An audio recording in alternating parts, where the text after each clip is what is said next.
Seorang perempuan asal Garut, Jawa Barat hampir dijual oleh temannya sendiri kepada sopir truk. Korban akhirnya melaporkan kejadian yang menimpanya ke pihak kepolisian. Korban menyebut pelaku saat ini masih berkeliaran dan meminta pihak kepolisian segera menangani kasusnya. Terkait kronologi kejadian dan juga bagaimana kondisi dari korban akan dilaporkan oleh rekan Sidki Al-Ghifari, reporter dari Tribun Jabar, yang siap dengan informasi lengkapnya. Silakan rekan. Baik, selamat sore Dea, selamat sore juga Tribuners di rumah. Beberapa hari lalu viral ya di lini masa media sosial di Garut, yaitu pengakuan seorang gadis berumur 19 tahun bernama Natali Ajatasania yang hampir menjadi korban penjualan perempuan begitu oleh salah satu temannya. Kejadian memang sudah terjadi pada tanggal 18 April, namun baru-baru viral setelah korban ini curhat begitu di Facebook dan banyak dikomentari oleh netizen lain. Jadi kronologisnya Dea, ini Natali ini awalnya janjian bersama satu orang temannya, janjian untuk temannya ini yang diduga pelaku ini menjual topi kepada Sania, janjian untuk cash on delivery di alun-alun Garut awalnya. Kemudian mereka berdua bertemu dan akhirnya keduanya bisa bersapa begitu dan dibawa ke tempat, yaitu ke kawasan Simpang 5. Kejadiannya 18 April malam hari, dan saat itu terduga pelaku ini sudah diketahui merencanakan akan menjual dirinya kepada laki-laki hidung belang begitu di kawasan Simpang 5.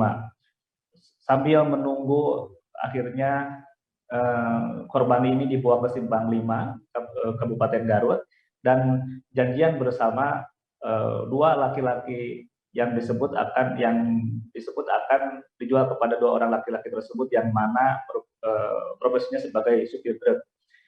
Korban saat itu sudah mulai curiga dan mendengar ucapan dari terduga pelaku ini bahwa menawarkan korban kepada kedua orang temannya itu seharga Rp300.000. Kemudian korban saat itu berontak dan mencoba untuk lari, dan percobaan untuk lari itu berhasil digagalkan oleh terduga pelaku.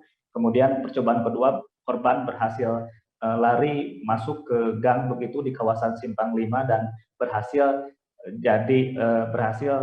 melarikan diri dari jeratan indikasi kejahatan tersebut. Kemudian Sania lari ke kawasan pemerintahan Garut dan di sana ada seorang satpam yang bekerja di salah satu kantor di pemerintahan Garut menanyakan kepadanya, ada apa Sania, katanya. Saya mau dijual katanya, dan tolong saya antarkan saya ke rumah atau pesankan saya ojek online begitu. Namun satpam tersebut berniat baik dan akhirnya mengantarkan korban ke rumahnya. Kemudian Sania mengupload di Facebook dan viral. Ini ternyata setelah kami wawancarai, Sania ini sempat berada di penginapan. Jadi sebelum ke Simpang 5 itu Sania sempat dibawa ke penginapan begitu dan dipaksa untuk masuk ke salah satu penginapan yang ada di Kabupaten Garut. Namun Sania berontak dan akhirnya masuk ke penginapan itu gagal. Kemudian dibawa ke Simpang 5, ada negosiasi di sana, mencoba untuk kabur dan akhirnya Sania berhasil bisa kabur begitu. Update terkini memang korban sudah melapor ya ke Polres Garut dan identitas dari terduga pelaku ini sudah diketahui, yang mana saat ini sedang proses penyelidikan oleh pihak kepolisian. Baik, Dea. Baik, terima kasih rekan Sidki Al-Ghifari untuk laporan Anda dari Jawa Barat. Selamat bertugas kembali. Jangan lupa subscribe, share, komen, dan like ya.